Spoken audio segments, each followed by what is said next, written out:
সাগরের সব সম্পত্তির অধিকারী হতে সানিকে জব্দ করছে পল্লবী সম্পূর্ণ জানতে দেখতে থাকো। গল্পে শুরুতেই দেখা যায় যে সানি আর সুপর্ণা দুজন মিলে লয়ারকে ডেকেছে, কারণ সাগর কি উইল করে গেছে সেটা জানাটা খুব জরুরি, সেই জন্যই। আর তার মধ্যেই উকিলবাবু বলে পল্লবীকে এখানে উপস্থিত থাকতে হবে, কারণ উনি ছাড়া আমরা এই উইলটা কিছুতেই পড়তে পারবো না। সানি তখন যথারীতি বলে, কে পল্লবী? পল্লবীর সাথে তো এই বাড়ির কোনো সম্পর্ক তৈরি হয়নি, তাহলে পল্লবীকে এখানে কি দরকার আমি তো বুঝতে পারছি না। ঠিক সেই মুহূর্তেই সুপর্ণাও একই কথাই বলে, কিন্তু উকিলবাবু বলেন না, যেমনটা বললাম তেমনটা করতে হবে। দেখুন, আপনারা যদি আমার কথা না শোনেন সেক্ষেত্রে আমার কিছু বলার থাকবে না, কিন্তু আমি উইলটাও পড়বো না, আমি গিয়ে ডিরেক্ট ফাইলটা কোর্টে জমা করে দেব। এটা শোনার পরে সানি বলে, উফ, এই সাগর দত্তটা যে কি করে গেছে সেটাই বুঝতে পারছি না।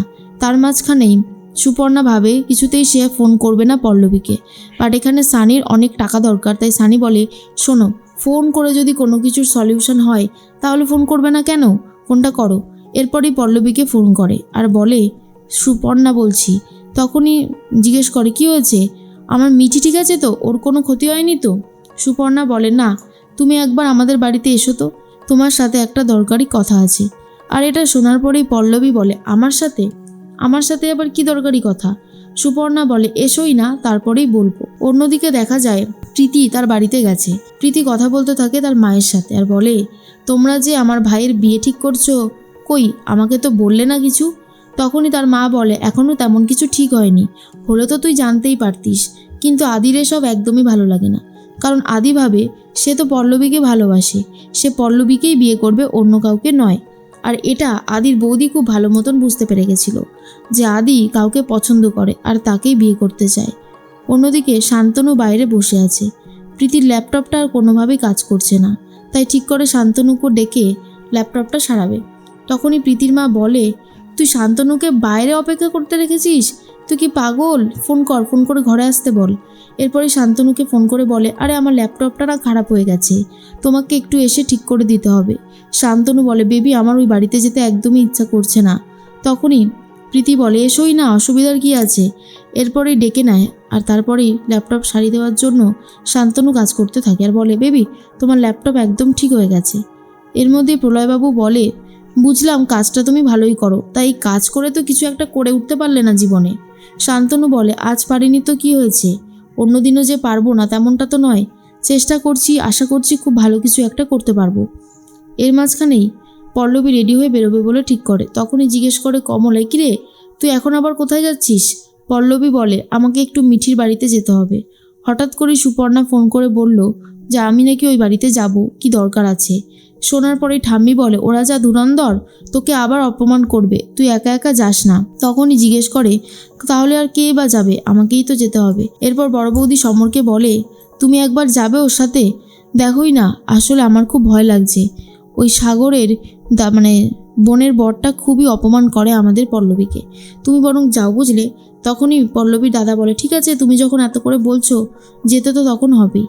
এর মাঝখানেই শান্তনুর হাতে ছিল একটা ব্যাগ, আর সেই ব্যাগটাকে নিয়ে বাইরে রওনা দিচ্ছিল। তখনই আদির সাথে ধাক্কা লাগে আর ফটোটা বেরিয়ে আসে, যেই ফটোর মধ্যে ছিল পল্লবী, কিন্তু সেই ফটোটা না খেয়াল করেই ফটোর ওপর থেকে পাড়িয়ে চলে যায় শান্তনু। এরপর পাড়িয়ে চলে যায় আদি আর শান্তনু দেখে। এর মাঝখানেই সারা পাতা জুড়ে ঝিনুককে ভালোবাসার কথা লিখে রেখেছে রণ। তখনই চলে আসে রণর মেসোমণি আর বলে, কি ব্যাপার রণ, কয়েকদিন ধরে দেখছি পড়ায় কোনো মন নেই, কি হয়েছে বলতো, খুলে বল না, যদি কোনো সাহায্য করতে পারি। রণ তখন বলে, না না মেসোমণি, কিছু হয়নি, কি আবার হবে, সব ঠিক আছে। এরপর মেসোমণি চলে যেতেই মাসি বলে, রণ, আমি তোকে আগেও বলেছি, এখনও বলছি, নিজেকে সামলা, এরকম করতে থাকলে কিন্তু তুই একটা সময় ঠিকই ধরা পড়ে যাবি। কিন্তু রণ বলে, কি করে বোঝাবো মনকে, সেটাই বুঝতে পারছি না, কারণ আমার মন শুধুমাত্র ঝিনুককেই ভালোবাসে। এর মাঝখানে চলে এসেছে পল্লবীকে দেখার পরেই তখনই সানি বলে, বসো, দাঁড়িয়ে আছো কেন? সমরবাবু বলে, বাবা, হঠাৎ করে এত পরিবর্তন দেখে সব কিছু হজম হচ্ছে না, তা কেন ডেকেছেন বলুন তো পল্লবীকে? এর মাঝখানে চলে এসেছে উকিলবাবু আর বলে, বসুন আপনারা, আপনাদের সাথে কিছু কথা আছে। সাগর বসু মল্লিক একটা উইল করে গেছিলেন, সেখানে কিছু কথা লেখা আছে, আপনাদের সামনেই পড়ব। এরপর সেখানে স্পষ্ট করে সাগর লিখে রাখে যে আমার মেয়ের 18 বছর না হওয়া পর্যন্ত যে আমার মেয়েকে দেখবে তার কাছেই থাকবে আমার পাওয়ার অফ অ্যাটর্নি, আর তার নাম হলো পল্লবী। এটা শোনার পরেই সানি বুঝতে পারে সাগর যেটা করেছে ইচ্ছে করে করেছে। তখন তো সানি খুবই রেগে যায়। উকিলবাবু বলে, চুপ করে বসুন, যে যেমন উইল করে গেছে তেমনটাই পড়া হচ্ছে, আপনি একদম বাড়াবাড়ি করবেন না। সুপর্ণা সানুকে ঠান্ডা হয়ে বসতে বলে, আর অন্যদিকে পল্লবীর কাছেই পাওয়ার অফ অ্যাটর্নি চলে যায়। পল্লবী কি করবে বুঝতে পারে না, কিন্তু সম্বর খুব খুশি হয় আর বলে, বাহ, তাহলে তো কোনো ব্যাপারই না পল্লবী, তুই একদম আসল জায়গাটাতে খেলে দিয়েছিস। সবটা শোনার পরেই পল্লবী কি করবে বুঝতে পারে না, আর এদিকে মিঠিও খুব খুশি হয়, বুঝতে পারে একটু একটু যে তার মাম্মার নামে তার বাবা সমস্ত সম্পত্তি লিখে দিয়েছে। আর এটা শোনার পরেই সুপর্ণার তো খুবই রাগ হয়, কিন্তু কিছু বলতে পারে না। সুপর্ণা আর সানি দুজনে মিলে বলতে থাকে কি করে এবার সম্পত্তিটা ছিনিয়ে নেবে, আর পল্লবী বাড়ি গিয়ে সবাইকে খবরটা বলতেই সবাই খুব খুশি হয়ে যায়। আর এরপর স্ট্রিক করে সানি যদি এবার মিঠির ওপর অত্যাচার করে তাহলে সানিকে জব্দ করে দেবে পল্লবী।